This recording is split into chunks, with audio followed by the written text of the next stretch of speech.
Yes. This is another flavor of spiritual life, separation. Yes. Okay.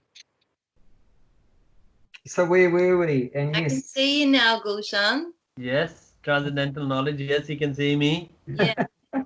You were just a picture before.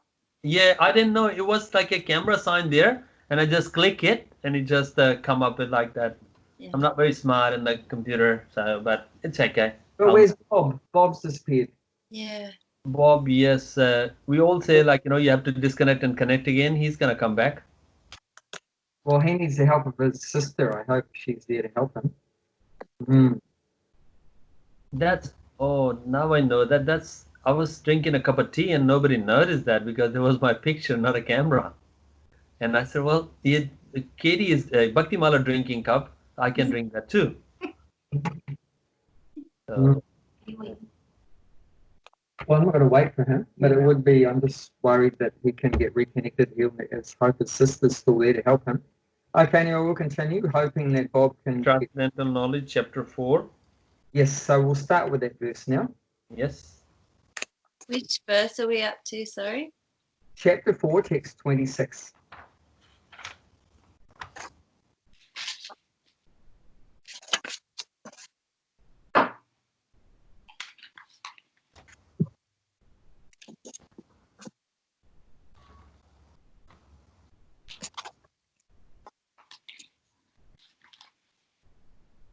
So this transcendental knowledge is leading us how to connect with God, how to satisfy God and connect with God, and ultimately develop love for God.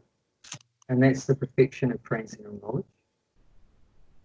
But in ignorance, we can't connect with God, so definitely we have to get out of ignorance and we need transcendental knowledge. Where do we get that from? We need it from a spiritual master.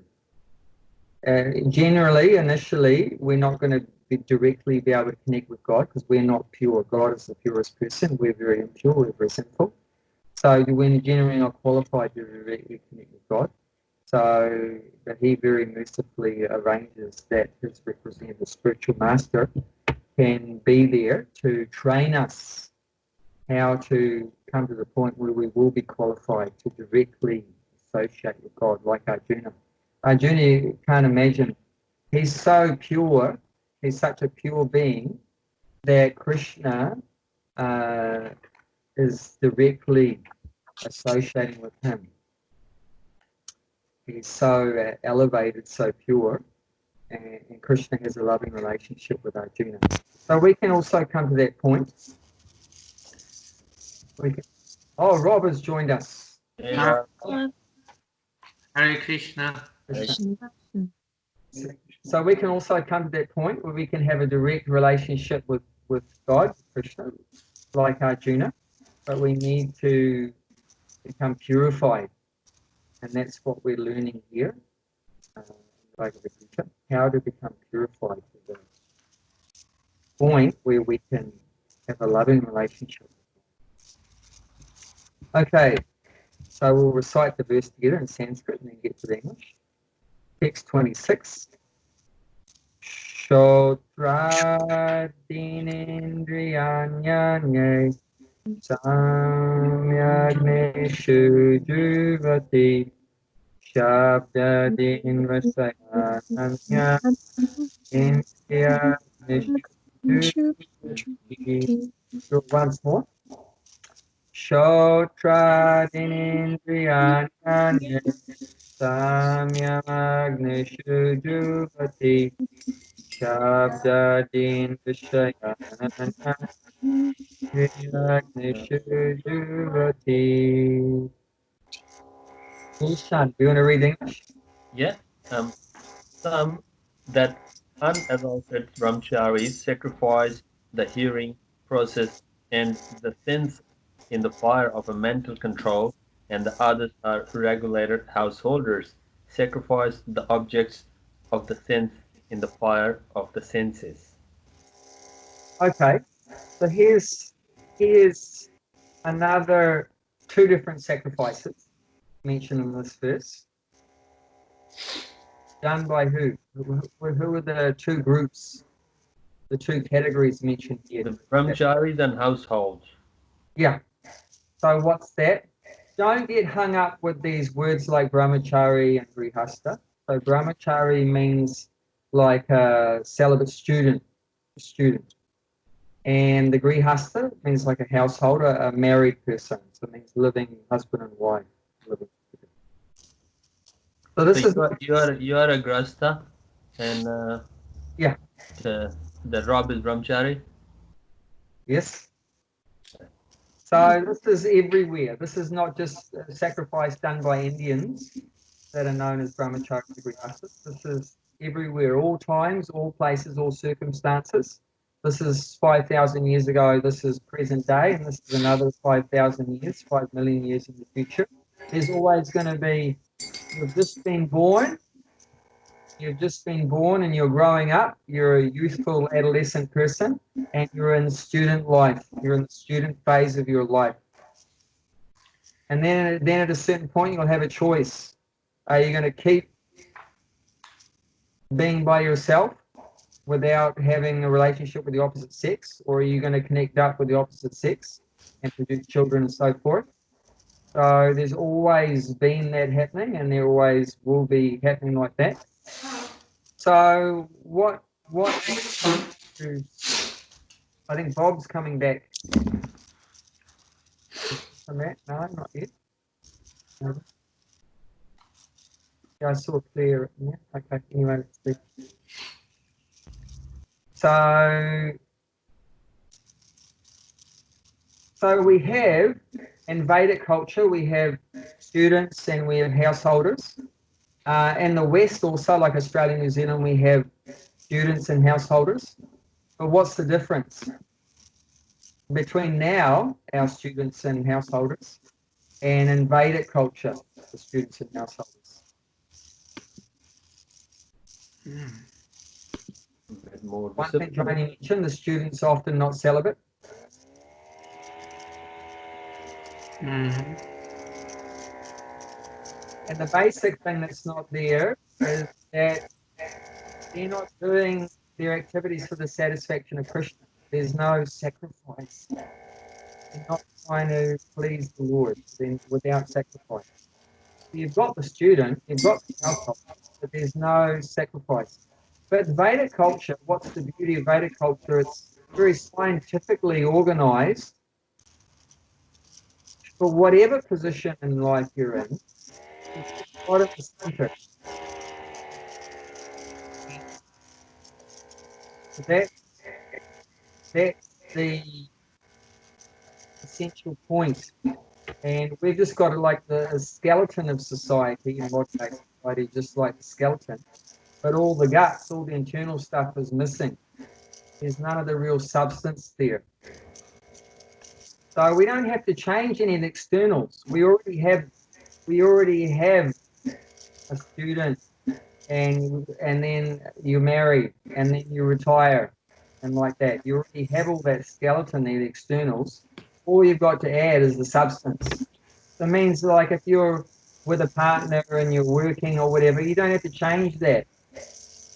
All you have to do is add the sacrifice to it. If you're a single person, you're happy being single, you don't have to change that. Hang on, we've got Claire Archer, incoming call. Join yourself. Answering this call will place your current call on hold and you can merge calls. So That's the Bob. We're going to try to figure out how to get Bob in here.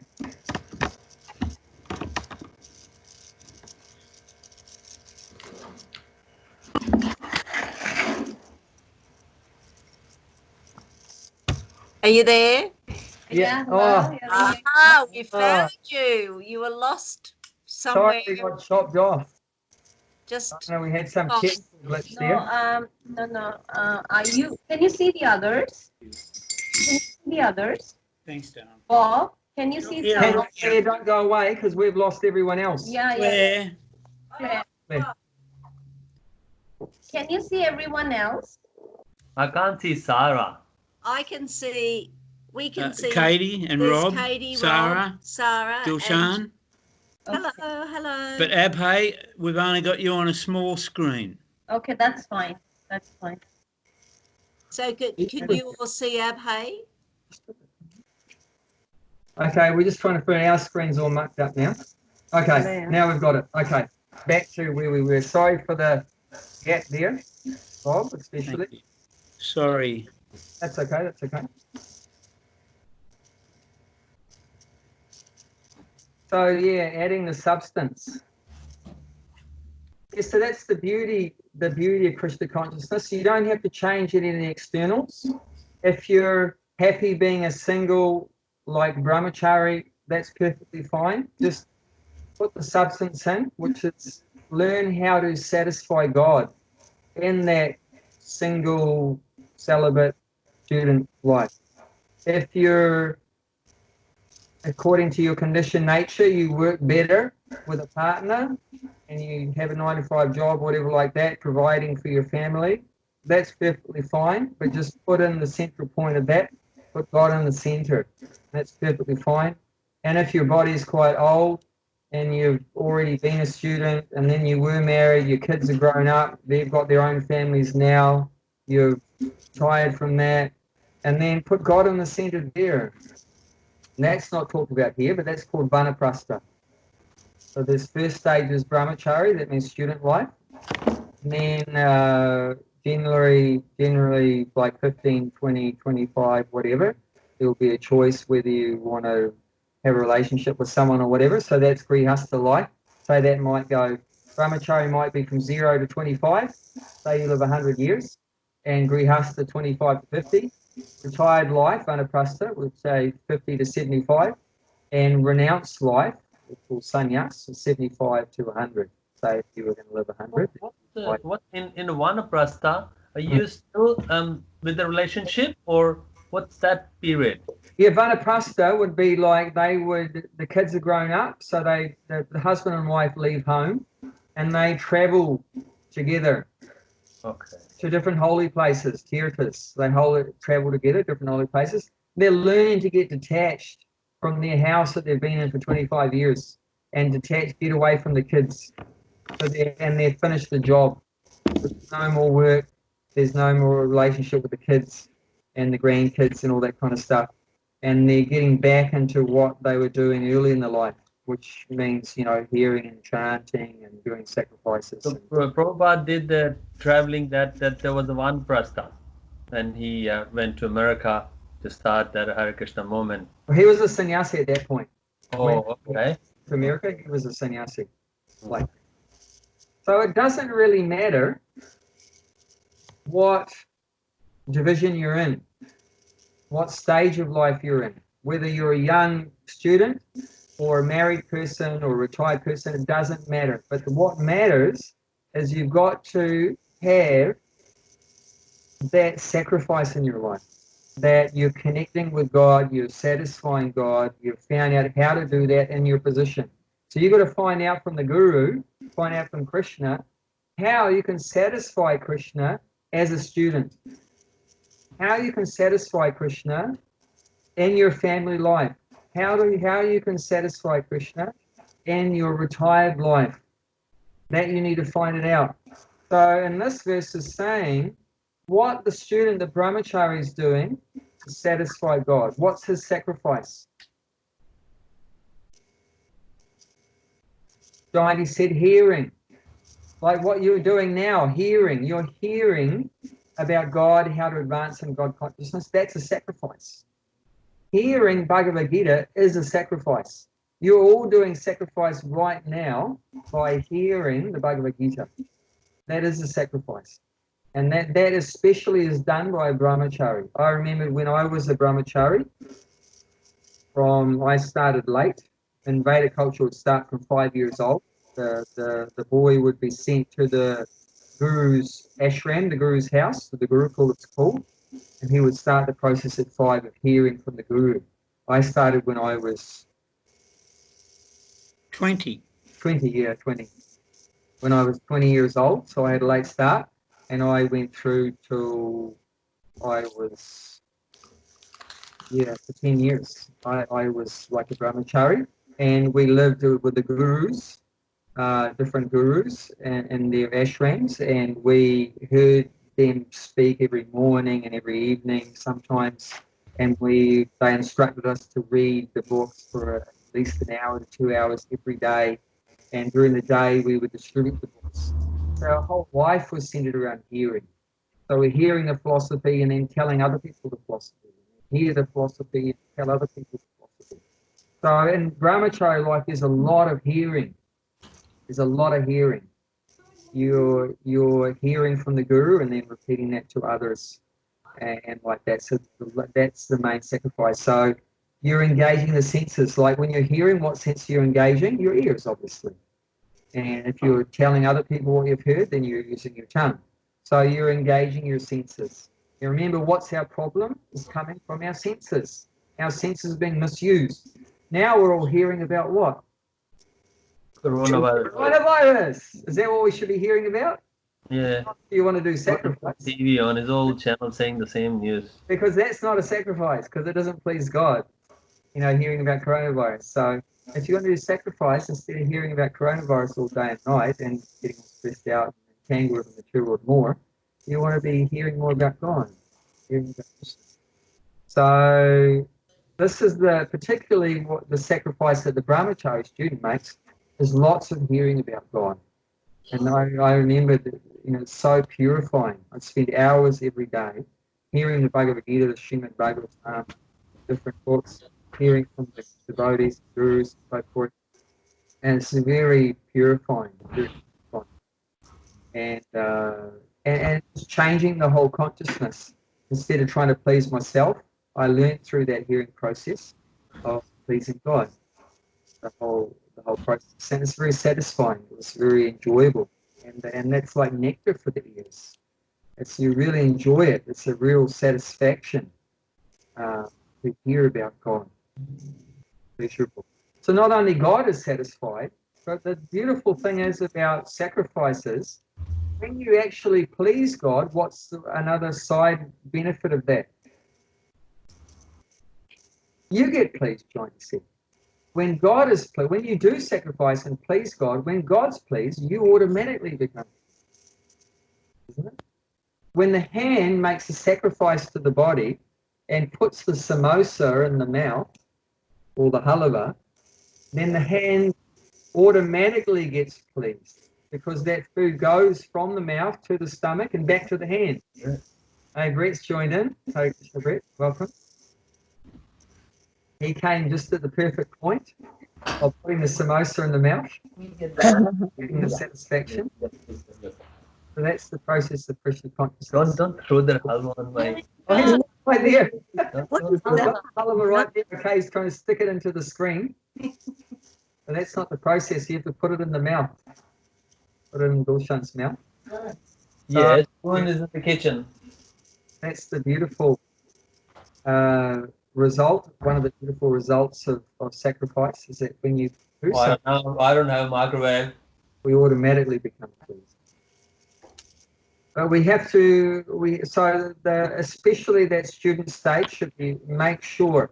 I mean, now's the prime time, if you're in that position, like the coronavirus has restricted you from working or going out and doing so many things, you're stuck in the house, turn that into a very positive thing by more hearing.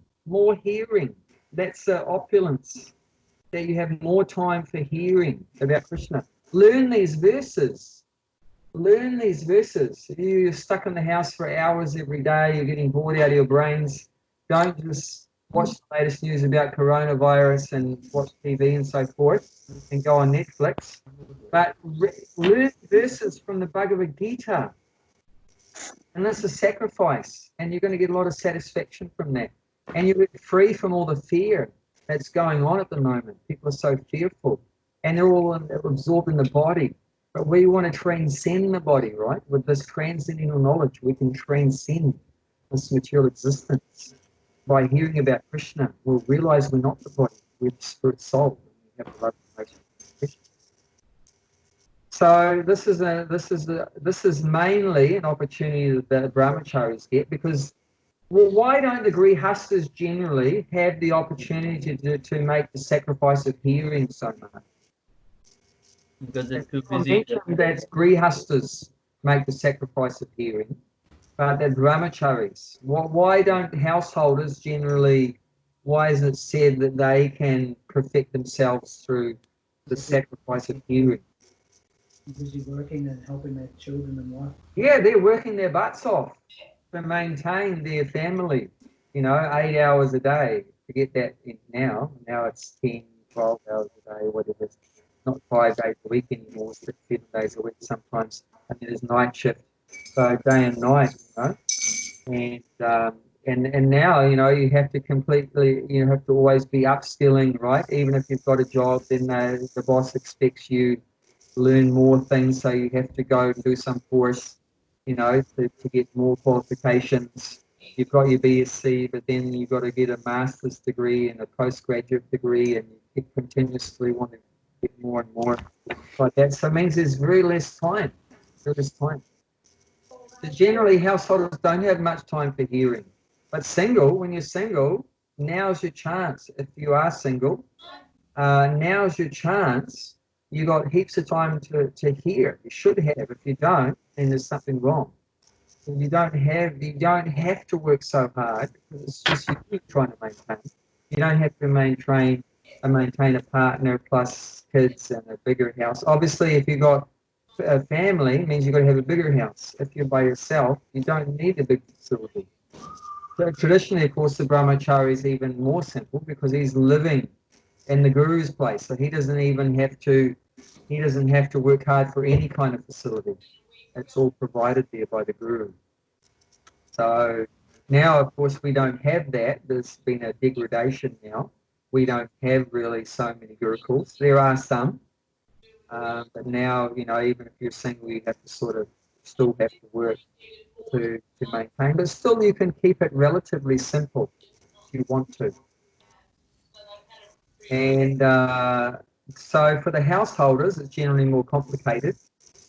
So what sacrifice is recommended for the householders? How can they make a sacrifice? What can they give up?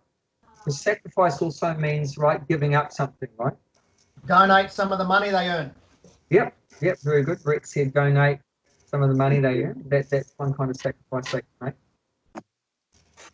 Particularly in this verse, and it's going to mention the purport, because it mentions here, sacrifice the objects of the senses in the fire of the senses.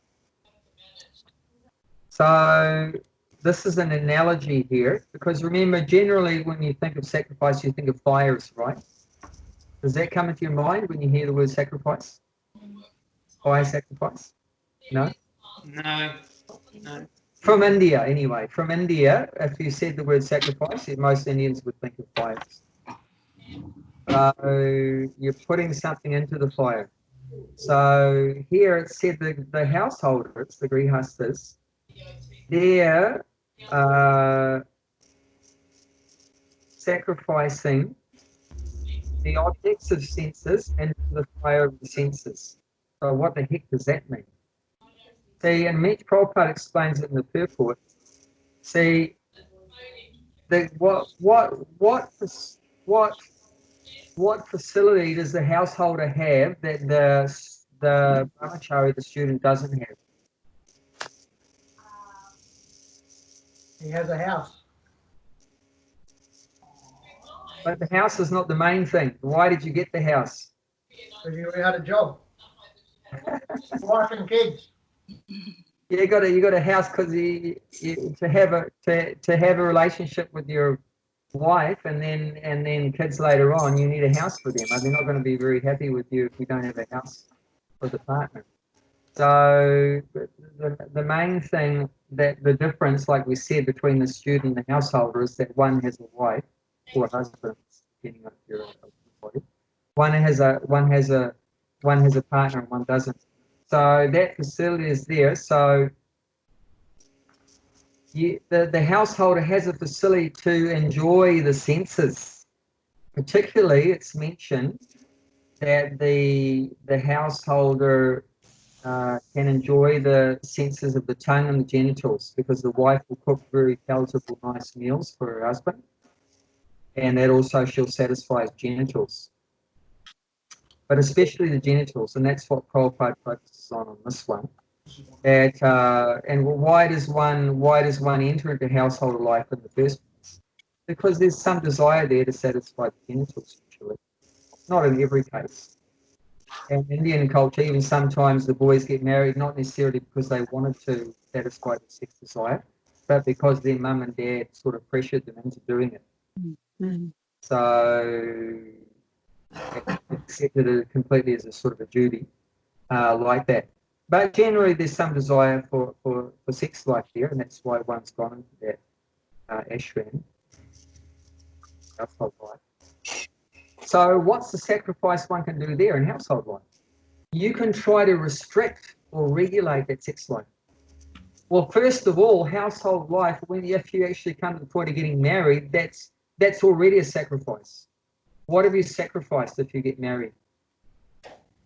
Then it's just for one, it's one person. You're restricting it to one person. Whereas before marriage, it's whoever you want to. Every week that can change or whatever like that. So you can make a sacrifice by just sticking to one person. Making a sacrifice like that. Instead of unrestricted sex, it's restricted sex.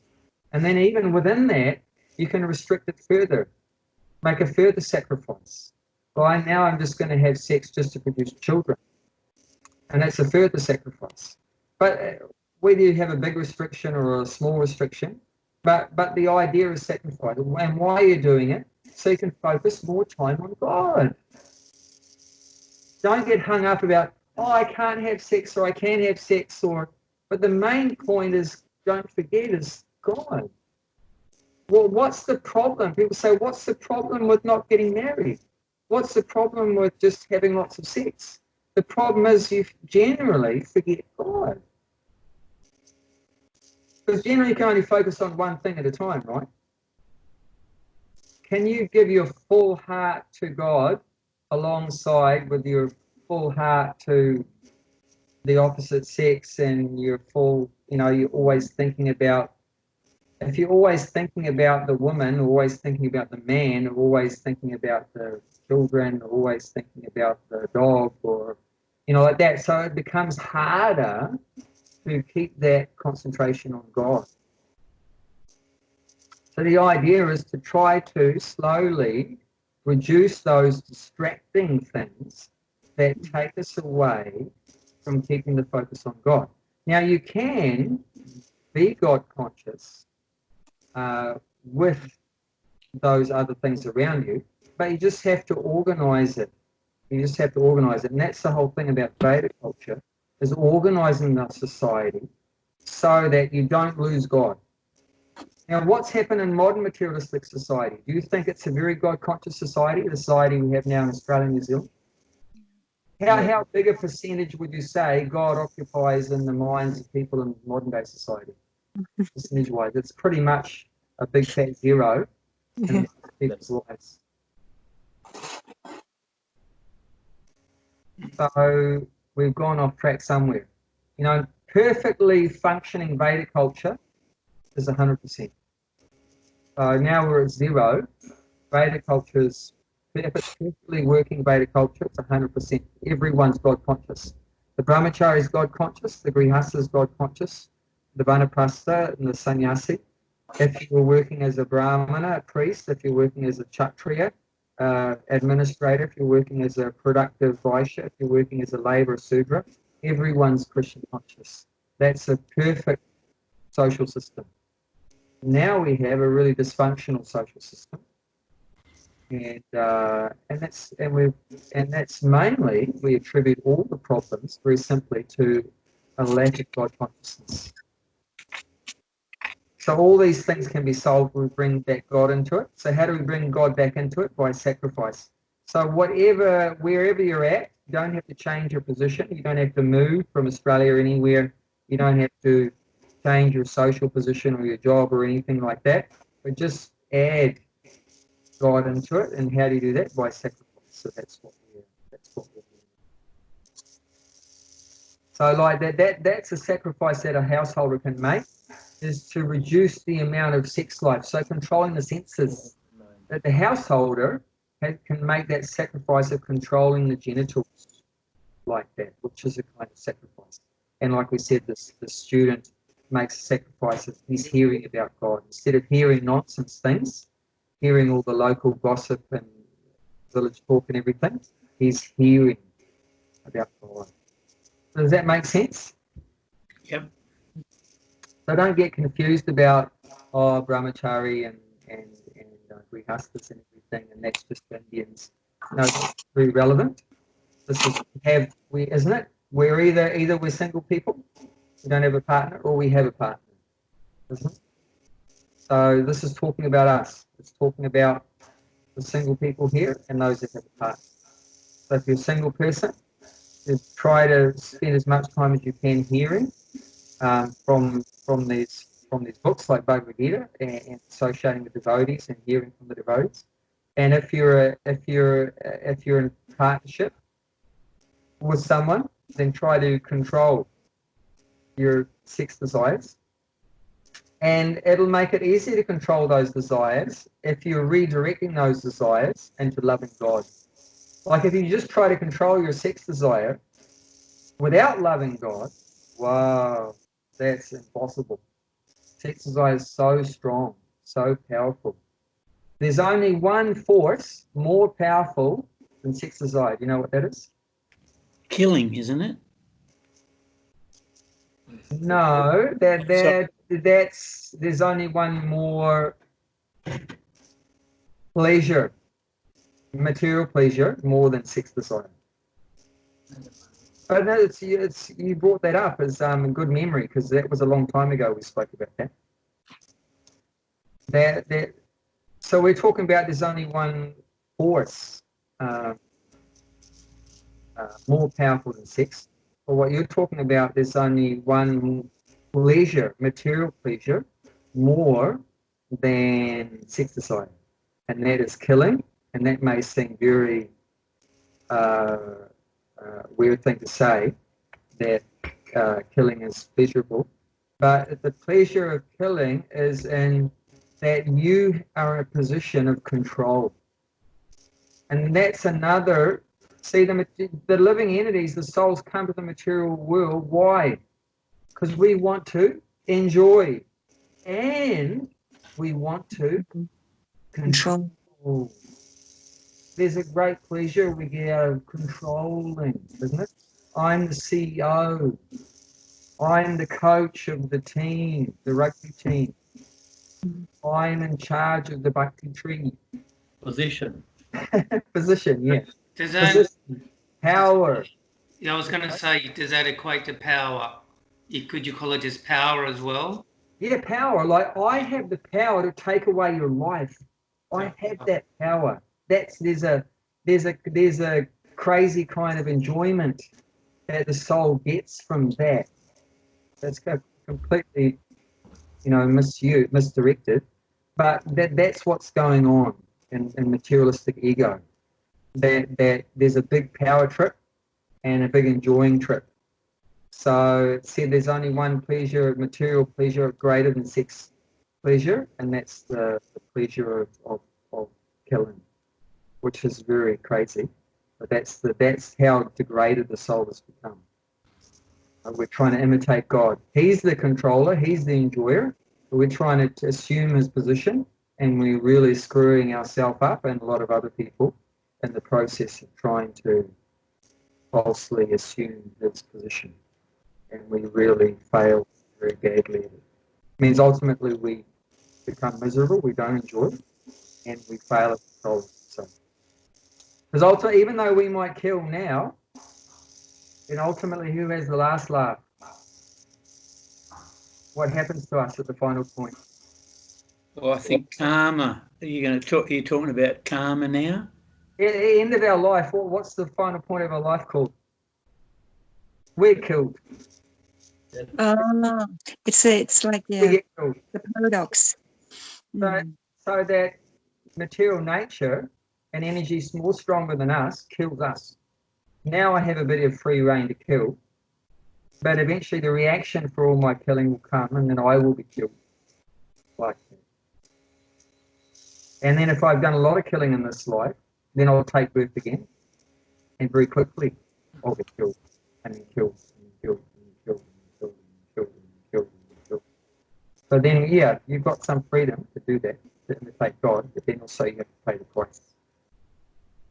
Said for every hair on the body of a cow that's killed, the soul has to take birth as a cow and be killed. So that's what I mean. That's what locks us into the material world. Is this sense gratification. We're trying to enjoy through the senses and we're trying to control. But what's the result of that? We get entangled. We're so entangled in this process. Trying to enjoy this. You have to take birth again and again. Get old again and get sick. So we want to escape this cycle. And it can easily be done. We can easily get out of this cycle. As soon as we surrender to God and engage in this process of devotional service, engaging in sacrifice, immediately you're free. Doesn't matter what degrees of insanity you've previously gone through with sense gratification and controlling and killing and so forth, immediately you get released from all of that as soon as you take up the process of sacrifice.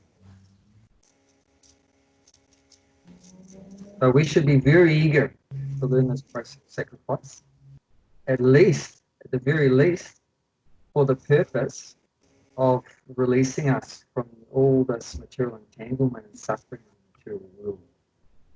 Even if you don't have a great eagerness and taste to love God, which is the ultimate goal of life, but really, for most of us, we don't really care about God or want to love God. But at least you should take up the process to the point that it's my only hope to release me from this cycle of suffering and birth and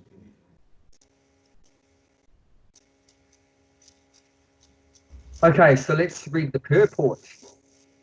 Okay, Bhakti Mala, do you want to start? Oh, wait. You don't know what trip it is? Okay, for half an hour, okay, good. Okay. Yeah. The members of the four divisions of human life, namely the brahmachari, the grihastha, the vanaprastha, and the sannyasi, are all meant to become perfect yogis or transcendentalists. Okay, we'll stop there. So remember, don't get hung up with the names. So what are we talking about here? The devotees? Are you talking about? The all four are Well, equal. that's the point. I mean, it's mentioned here. They're all meant to become perfect yogis or transcendentalists. Now, this is very interesting. Ordinarily, I mean, most people might think, well, yeah, the brahmachari is a devotee and the sannyasi is a devotee, but the family man's not a devotee. But no, Prabhupada's not saying that. He said everyone has to become transcendental. Doesn't matter. You're by yourself. You have to become transcendental. You're living with wife, husband, kids. You're working a job. You also have to become transcendental. You're retired. You know, your kids are grown up and you can just play golf. No. You have to become transcendental. Don't just head off in your camper van and play golf and sit on the beach. You know, you have to be transcendental. Every stage is meant to become transcendental, meant to become a yogi. Everyone's meant to become a yogi. But yeah, so don't get hung up with the name. This is, oh, these are just Indian, these are Indian terms. This is just for Indians, brahmacharis, grihasthas. No, this is for everyone. This is for the Aussies and the Kiwis and everyone. So what does it mean? Brahmachari means? Translate. Brahmachari means? Student, celibate. Oh, this is something I missed from the translation. It says some, in brackets, the unadulterated brahmachari. What does that mean, the unadulterated brahmachari? Jesus, brahmachari means like student, right? So unadulterated means celibate, means he's never had sex. So this is in the traditional culture. From, like I said, 5 years old, he's gone to the parents shipped him off to learn how to be a proper person, a proper human, decent human being, to be, as Prabhupada said, a devotee is a perfect gentleman. So he's sent off for training. The parents send off their 5-year-old boy, for training. Training for what? to become a perfect human being, a perfect gentleman, perfect gentle lady, and say he'll be there for 15 to 20 years, getting that training, how to become a perfect human being, perfect person. And during that time, he won't be mixing with the opposite sex at all. So that's called unadulterated. We use the word adultery, right? For someone like that's married and they hang out with some other partner, that's called adultery, right? If you're married and you go with another person, that's called adultery. But I mean, adulterated, unadulterated. So adulterated. How would you explain that word? Unadulterated means sort of not. It's pure, right? Not committing Not adultery. pure. So pure and impure. So it means the mind of that brahmachari. What's the benefit of that? They've never had that intimate relationship with the opposite sex. What's the benefit of that? That they can concentrate more on Krishna. Yeah, they concentrate more on Krishna. There's no thoughts. They don't have any Action. previous experience. They don't have any previous experience coming into their mind of sexual activities and sexual desires and all these kind of things like that. So they're very pure. They're very pure. Of course, most of us in modern day society, even if we are a single person, we're not going to be, say, on that level of being unadulterated like that. We have previous experiences like that. But even if that's the case, don't worry about that. Know that, I'm a brahmachari, but I'm not a pure brahmachari because I've had previous relationships and so many things. And don't worry about that, because the beauty of what Prabhupada has given us is, even though we're in Kali Yuga, which is a very degraded age, and we're not qualified actually. We're not. There's no really pure unadulterated brahmacharis anymore. Hardly in the whole world today. There's a few, but there's hardly any that have never had contact with the opposite sex. You know, there's not any pure grihastas or pure anything. We're all adulterated Kali Yuga. But the beauty of what Prabhupada's given us, and which is coming from our saving grace. Who's our saving grace in Kali Yuga? Krishna. You better know who this is, otherwise you're stuffed with a capital S. Krishna.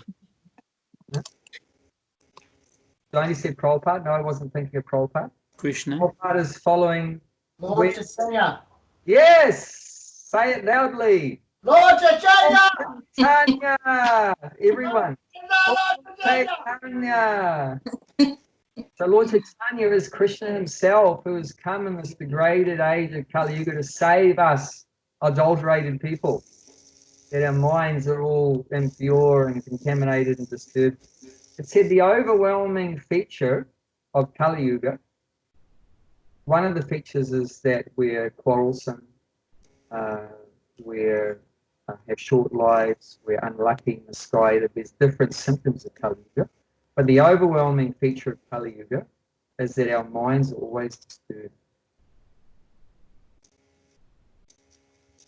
So we've had so many, negative, bad experiences or whatever like that, and these are all put impressions on our mind. Our mind is so cluttered up with all this junk. Now we've got another clutter in the mind. What's that we've just got in the last month? Another bit of junk has entered our mind. Actually, I shouldn't be touching my head because actually our mind is in our heart. But another bit of clutter in our heart, in our mind, that's come in the last month. Corona consciousness. But I'm sorry, my dear words, Matajis, it's Krishna consciousness, not Corona consciousness.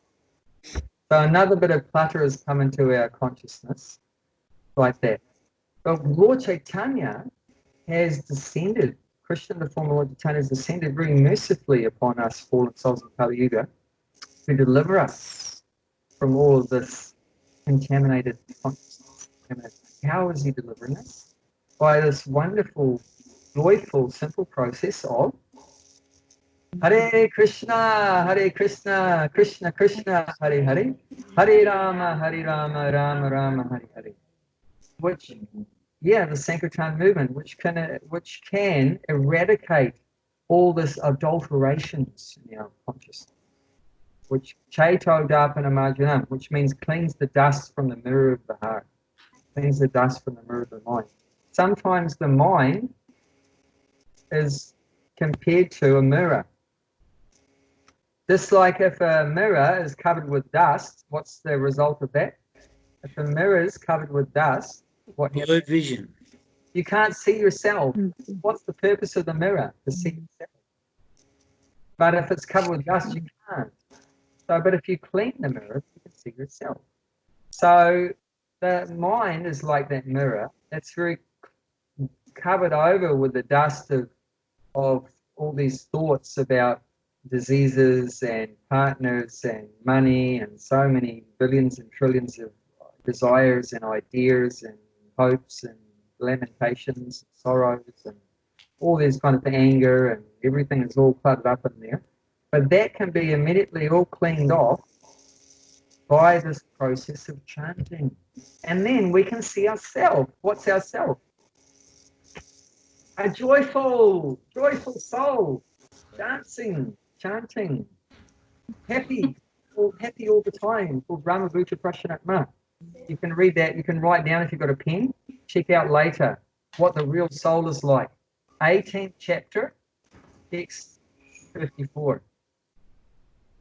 Brahma Bhuta Prashanatma. That on the spiritual transcendental platform, the soul is always happy. And there's no lamentation, and there's no hankering, and we love everyone. We're equal to all. That's our original pure state. We can get that if we sincerely and seriously take up this process of hearing and chanting about Krishna, like what we're doing now. And when I say immediately, it will take some time, but still, in terms of us being an eternal soul, if it takes us a few years or a dozen years or 20 or 30 or 40 years or until we die to cleanse our mind, that's still immediately. It means a very short time. Do you know how long you've been in the material world?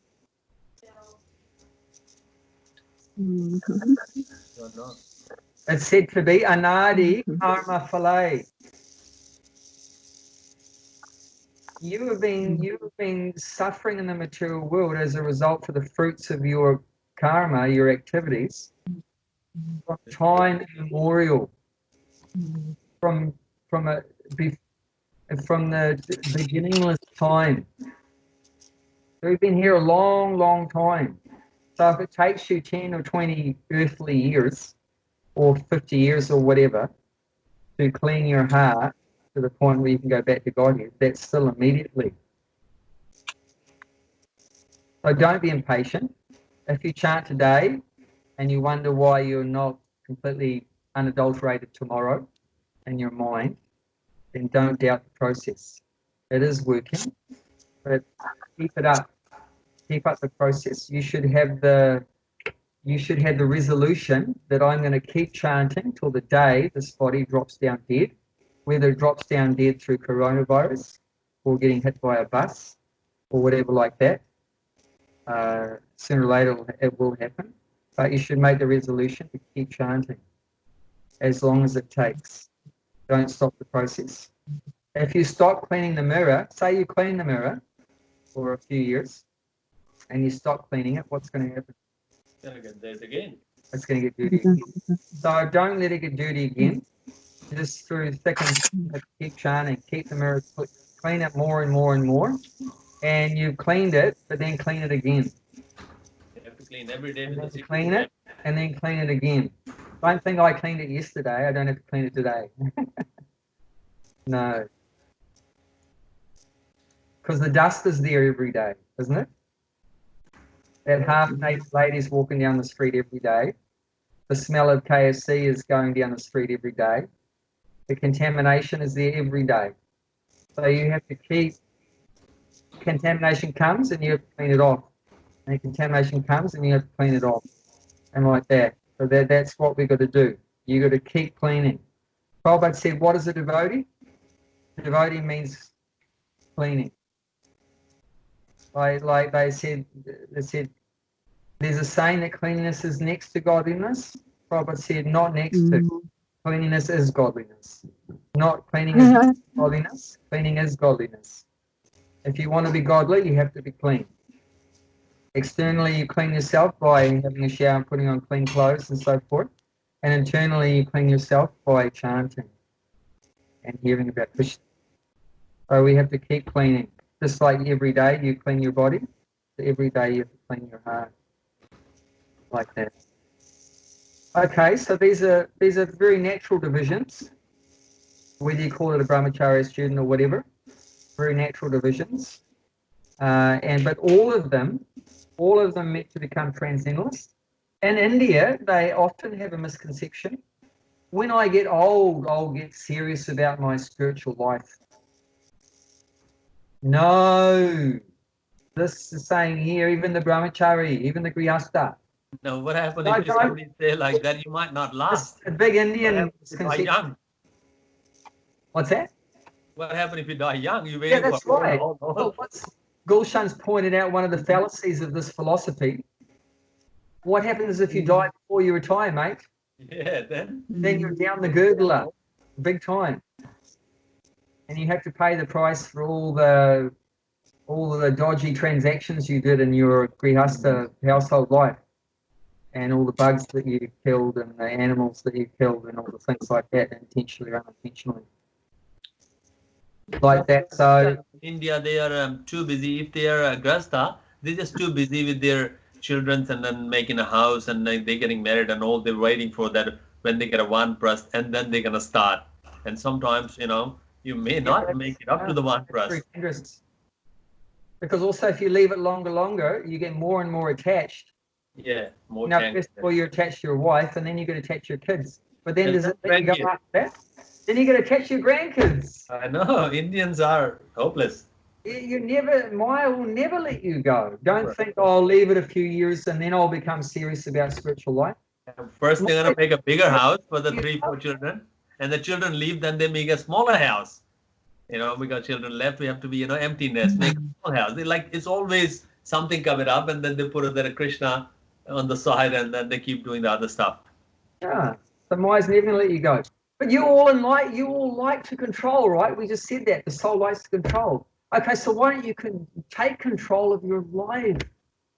Don't let Maya kick you around and boot you around. If you want to control, so why don't you control that? Control your senses. Control your mind. Instead of trying to exploit and control Maya, control yourself. Control your own activities. Control your tongue. Don't just talk nonsense. Take control of your ears. Just hear positive spiritual things, not negative mundane stuff. Control your genitals. You've tried to enjoy controlling Maya, and that's failed miserably. So try to control yourself. Become the controller of the mind and senses. And that's called what? What do you call that in Sanskrit? If you can control your senses and your mind. Austerity? No, that's no, that's an austerity. But what do we call a person? What title do you give a person? Yogi. True.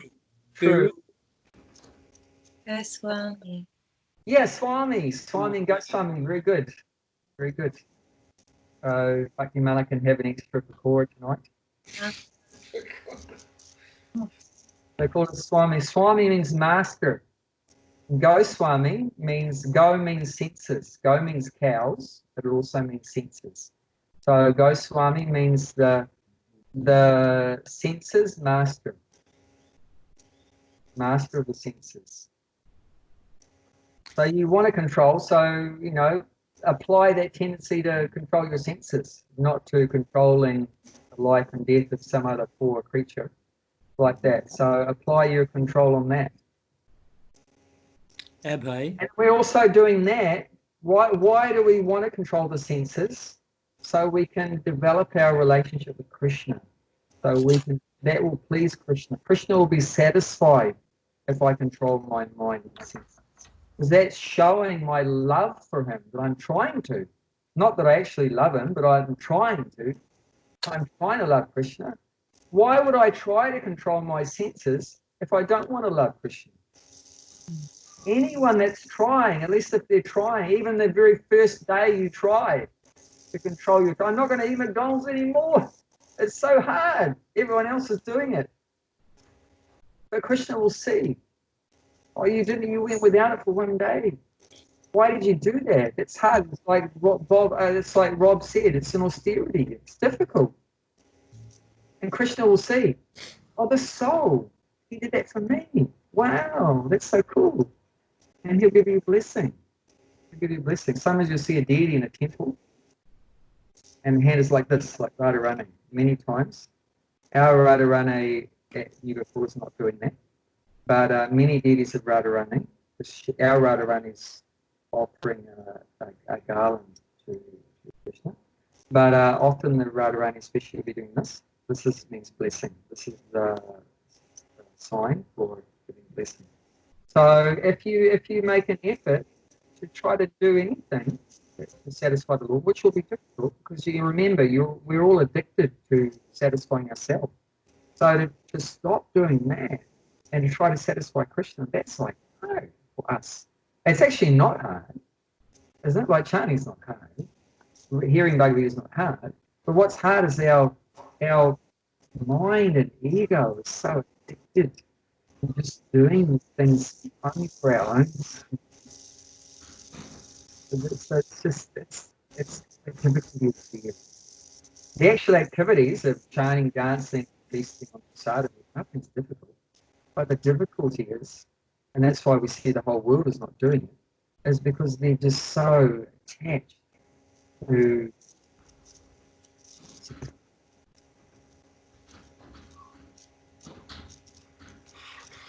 But here, if we have a little desire to get out of that vicious cycle, then this is the way to do it. To follow these principles. So if you find yourself,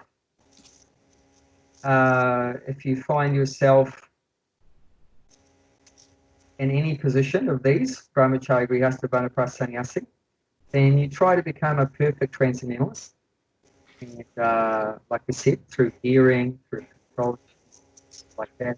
But in any ashram, Lord Chaitanya has made it easy for us in Kali Yuga, where whatever position you're in, whether you're a student or whether you're a married person, chant Hare Krishna.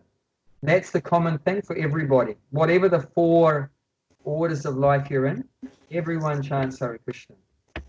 Now, so the student's chanting Hare Krishna, but he's got more time, so he should also be hearing a lot. Now, the married person, he's chanting Hare Krishna, but he doesn't have much time to read. So he has to control his sex desire, like that. And the retired person, the vanaprastha, he's not working, but he's with his wife, so he has to control the sex desire there too. Especially vanaprastha means that he's old now, the kids have already grown up. It means no more sex. Kids are grown up, no more sex, so he has to control the sex desire. But also, he's got more time now, he's not working. So he has to get back into the austerities he used to do when he was a brahmachari. So he has to start getting up early in the morning and do more chanting and more hearing and like do all the things that he was doing when he was young. He has to get back into spiritualizing his life more. Like that. And then the sannyasi, well, he's chanting, but he's trying to help other people to chant. He's preaching, he's trying to help other people to chant. But chanting is there for everyone in Kali Yuga. But then there'll be other things, depending on what position you're in, where you'll have other things that you can also be doing. Does that make sense? Yes. Okay. Gulshan. Yeah. Please read. Continue. Since. Okay. Since the human life is not meant for our enjoying sense gratification like an animal's, the 4 order of human life are so arranged that one may become a perfect in the spiritual life. Okay, stop there. I mean, it seems like we're not getting very fast, but there's just so much depth And every single word that Prabhupada says, it's hard to go past it because there's so much there. Even this one sentence. Human life is not meant for enjoying sense gratification like the animals. Why? Because we have the intelligence. You hear this, what are you going to say? In your mind, what will your mind say? Why not? Why isn't it? Why isn't it meant for sense gratification like the animals? What does it mean like the animals? What's like the animals? Eating. Animals do what? Eating, sleeping, sex, and defending themselves. Yeah. Why isn't human life meant for that? No, Human yeah. life's not meant for eating. It's not meant for sleeping. It's not meant for sex. Why not? What is it meant for? Unlike the animals, we have that higher sense of having that consciousness and understanding of who Krishna is. Yeah, only the human being. The animals don't have this facility. Only the human being has a facility for a higher consciousness. Yep. To attain Krishna consciousness, to love God. Only the human being has the opportunity to get out of this miserable, rotten material world. The animal has to take birth again. We don't have to take birth again. Human life is the body given to a soul to give them that opportunity to not take birth again. Human life's meant for that purpose, to not take birth again. The life of sense gratification means the life of you will take birth again. So this is the opportunity in human life to come to that point. So of course, there will be some eating. Of course, you can't live in this body without eating and sleeping and to most people mating and so forth, depending. But that's not our purpose, you see. It doesn't mean you can't do those things in human life. It doesn't mean you can't eat, you can't sleep, but that's not your purpose. In human life, you've got to remember your purpose. My purpose is to get out of here. My purpose is not to try and enjoy living in the prison, but to get out of the prison. That's my purpose. While you're in the prison, you have to eat, you have to sleep. But don't forget your purpose. So while you're going along and achieving your purpose to go back home, back to Godhead, you'll eat, some prasadam, of course, good offer to Krishna, sacrifice. You will be sleeping to recharge your body so you can do more work and sacrifice for Krishna tomorrow. You'll be, maintaining your body so you can spread Krishna consciousness. So you'll still be satisfying the senses, but that's not your purpose. It's not that you can't satisfy your senses, but you should remember that's not your purpose. Your purpose is to get free from this body of bag of senses and to get back your eternal blissful life. That's your purpose. So does that make sense? Yep. Good. Thank you. Okay. Sarah, do you want to read a bit? Sure.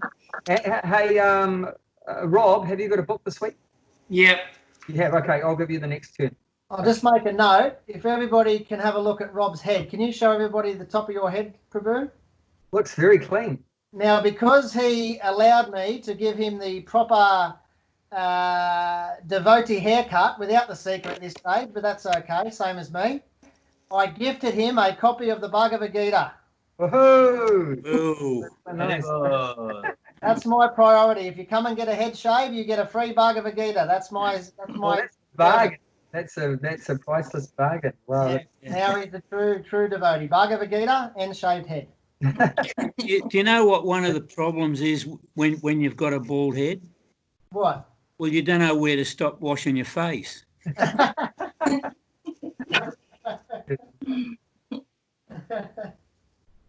Okay, Sarah?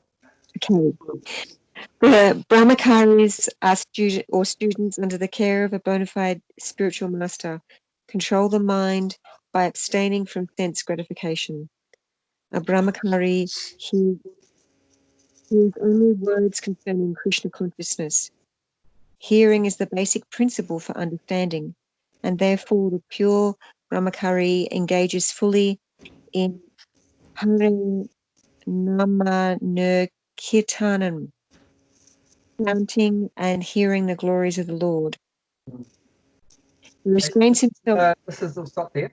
This is the beginning of the Bhakti Yoga process, is Shravana, which is called hearing. And as Prabhupada is saying, this is how you're going to understand, how you're going to get some understanding, is through hearing. Hearing is the main way to understand. In the West, what is the main thing main sense we rely on for understanding something? In the West? Hearing. Huh? Eyes. No. In the West, it's the eyes. The main way we try to understand in the West is through our eyes. I want to see God. If you show me God, then I'll believe in God. No, but the Vedic process is you got to see God through your ears, through hearing. You want to understand God through your ears, not your eyes. Actually, the eyes are very useless, Prabhupada points out. Just like if you look at the sun, how big is the sun? What do you understand? Your understanding of the sun through your eyes, what understanding do you get through your eyes? How big is it? The sun is very small. It's only very small. Is that correct? No. But you hear from the scientists that it's millions of miles wide. So that one is the correct one. You hear from an authority. You have to hear from a proper authority, and that will give you the best understanding. So that's why this is the beginning, very essential process, and that's right from the beginning of life as a brahmachari. One has to hear from the authority, proper authority, and that way we'll get the proper understanding, and then we can, that's the basis of our life, having those right understandings. Unfortunately, we've heard the wrong understanding in materialistic life, that we've been told when we were a young kid, your purpose, mate, is to enjoy sex, drugs, rock and roll, eat, drink, and be merry. So we've heard all the wrong things. And because of that, we have the wrong understanding. Because you heard the wrong things, you have the wrong understanding. Now, with that wrong understanding, you've based your life on that. That's my purpose now. But you have the wrong purpose because you have the wrong understanding. Why do you have the wrong understanding? Because you heard from the wrong source. So therefore, very important to hear from the right source. Does that make sense? Yep. Whole society is misdirected because of that, because of hearing. We've heard wrong. So we have to correct that. And now that we are correcting that, we're hearing it from Prabhupada and so forth. Now we're correcting our understanding. Now we're correcting our purpose. Our whole life is becoming corrected. Now we're becoming happy, peaceful, go back to God. And it's all beginning from that hearing. So hearing is very important, very essential. You have to hear.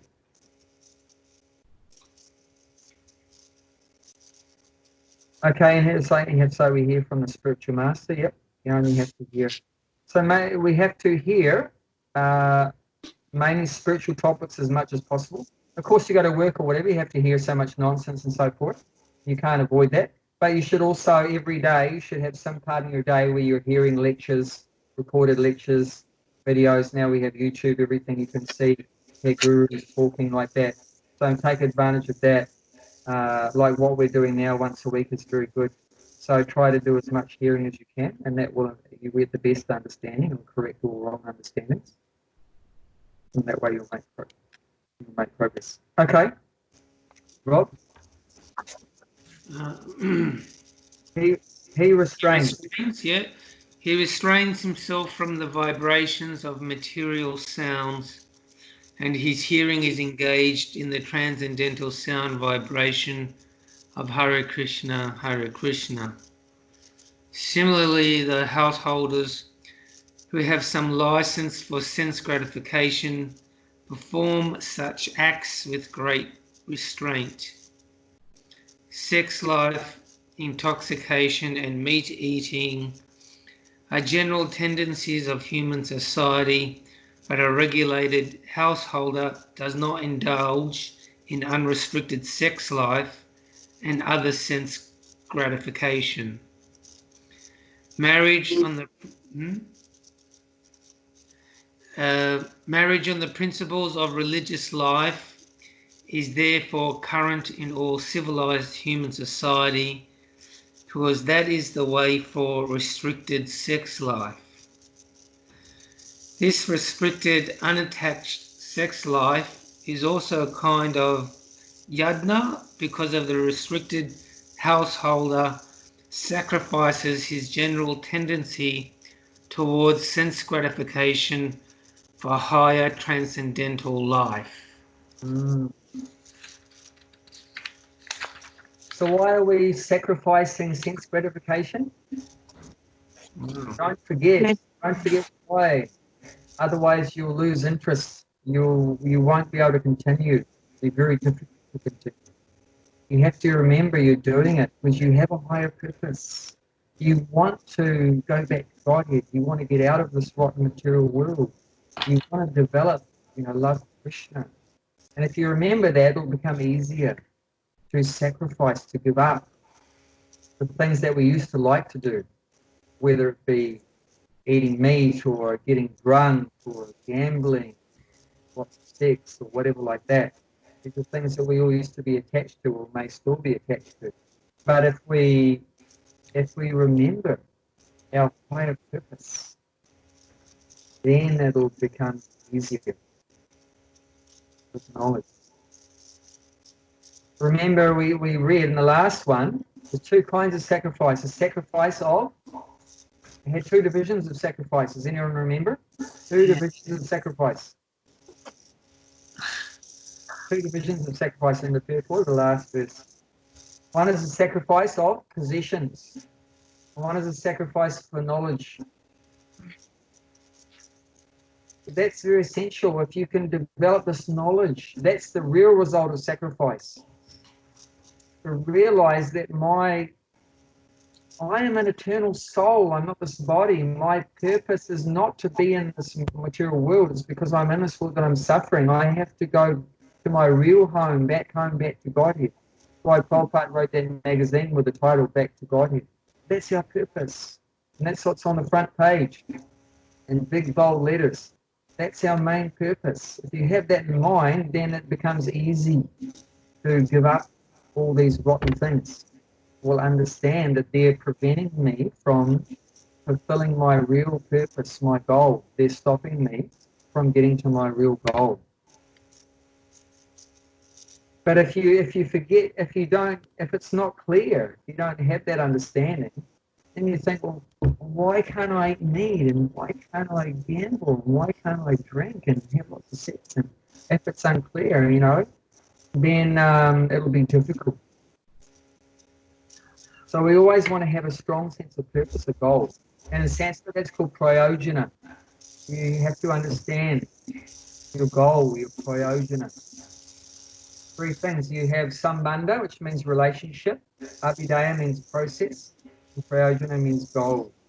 There's three basic aspects of philosophy that covers everything. So what's the sambandha? That I am an eternal soul, and God is an eternal soul, and there's an eternal relationship between me and God. That is a sambandha. And this material world is God's energy, and I also have a temporary relationship with this material world, and that relationship is often causing a lot of suffering. So we understand all of our relationships. What's your relationship with God? What's your relationship with the material world? What's your relationship with other living entities? We have to understand that. And then what is your goal? What is your purpose? My purpose is to get liberated from this material world, go back to Godhead, to reconnect with God. And what's the process of doing that? Now I'm in the material world, I want to get to the spiritual world. What's the process of going there? That is in our case, it's the process of hearing about God and chanting and so forth, bhakti. But for these other people, here it's mentioned we're going to be going through, that's through doing Astanga yoga or austerities, fasting. There's different kinds of sacrifices, giving charities, austerities, different kinds of sacrifices. So there's different processes like that. And some process will end up with a different goal also. Not every process will end up with the same goal. But if you if you do have that goal, go back to Godhead, there's a particular process to get there. So we've gone a little bit over time, as I usually do. So we don't want to drag on too much. Does anyone have any comments or questions about? Abhay, oh, sorry, Yeah. I have one when everyone else is finished. No questions? No. You start off, Bob. Mate, can you just clear this up for me, because I can't hear the pronunciation when you say it. Yeah. The Vanaprastha. Yep. If I pronounce that correctly? Yeah, Vanaprastha. Right up. So that's the one when you're retired. I understand that. Yeah. Then you've got the sannyasi. Was there one after that? No. Right. Sannyasi is final. That was my question. Thank you. So we want to translate all that. Brahmachari, so that's you start off in life. Yep. As a student. The first year is a student life. Yep. Then you get the choice. You can take up the family life, which most people do. Some people don't take up family life. They stay a brahmachari, but most people take up family life. And then if you've taken up family life, after the kids retire, after the kids grow up, then you retire. Then the parents retire. Yep. So that's retired life.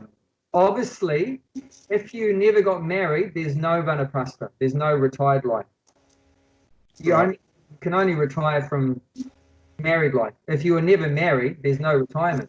Yep. You just brahmachari your whole life. Sometimes the brahmachari, then he will accept sannyasa. He'll become a preacher. Right. Right? Got it. Yep. So, but generally that's fair. I mean, in the West, we have student life, household life, and retired life. But in the West, we generally don't have much of a renounced life. Sannyasa, you could compare that to the word renounced. Very renounced. There's not many renounced people in the West. Maybe a few, but not very many. In India, it's more common. You know, there's some sannyasis. But the other three are very common.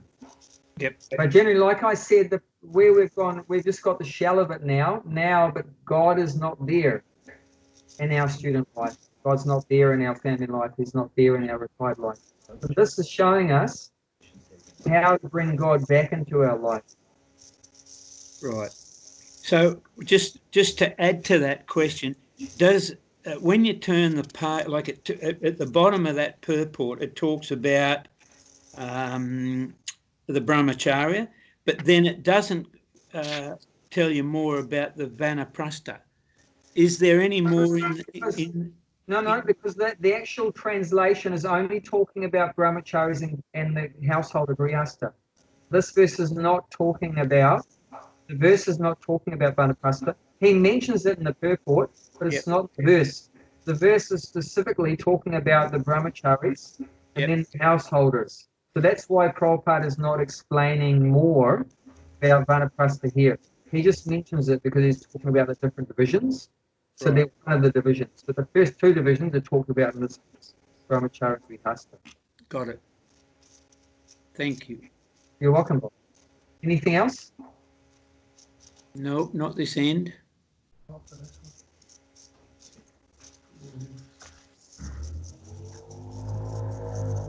No. So don't worry at all if we think, well, I don't really fit very well into these categories. I'm not a perfect unadulterated brahmachari. I'm not a perfectly sense-controlled grihastha, married person, or whatever. I'm not even married, maybe even. Don't worry about these things. Our saving grace, like I mentioned, is Lord Chaitanya. You just take up the chanting of Hare Krishna. Of course, if we can go back to Godhead just by chanting Hare Krishna in any condition of life. But, however, it will make it easier progress if we can create some social stability. That will create more peace and prosperity. That's the beauty of organizing these divisions in society, is that we can create that social stability and peace and prosperity. Like when this whole cultural system, Vedic culture, was working perfectly up to 5,000 years ago, everyone was peaceful and prosperous. Now we see, because the whole culture has deteriorated, then it's become very animalistic, and we're not peaceful, we're not very prosperous. So, but I mean, you can go back to Godhead, even if you're not very peaceful and prosperous. But still, I mean, it makes sense if you can create a reasonably sane condition of life in the material world. But that was one of Prabhupada's purposes in ISKCON, to bring back this Vedic culture of brahmachari. He did want to bring it back. But our main thing, our saving grace, is chanting Hare Krishna. Even if you don't work, even if the social system is still in chaos, don't worry. Just chant Hare Krishna somehow or other. Hang on. But if we can help to cooperate, come together and cooperate together to bring back a more sane social platform and become more functional and everything, and that will just make it very easy. And Abhay, will we be talking again next Thursday? I'm happy to do that. It's up to you guys. I'm in. Well, what's happening in Australia with all the rules and that? When will you be able to start the soul searching up again and all that stuff? Not for 4 to 6 weeks, or not for a while yet. No, yeah. He said not the weeks away. He says it doesn't say, but he says as long as a lot of people download the Corona Safe app, and then they're gonna ease that restrictions for and opening their clubs and restaurants. Okay. Yeah, So, like the end of next month, sort of. As long as you want. I mean, we are happy either way. Like in a Jagannath happy, we're happy working there, delivery and takeaways. People are there distributing prasadam. That's their motive is. It does not matter. We make 2,000, 3,000, 4,000, irrelevant. As long as we distribute prasadam, we're happy. Even when we start the class back up on the Saturday there at the Bhakti Tree, I think we should still continue this class as well, once a week as well. Yeah. That'd be nice. Yeah. We can have two classes is better than one. At least I can attend too, because I can't come on Saturday. Nice. So we Good. could keep this class going as well. That sounds good. I like that. I like that.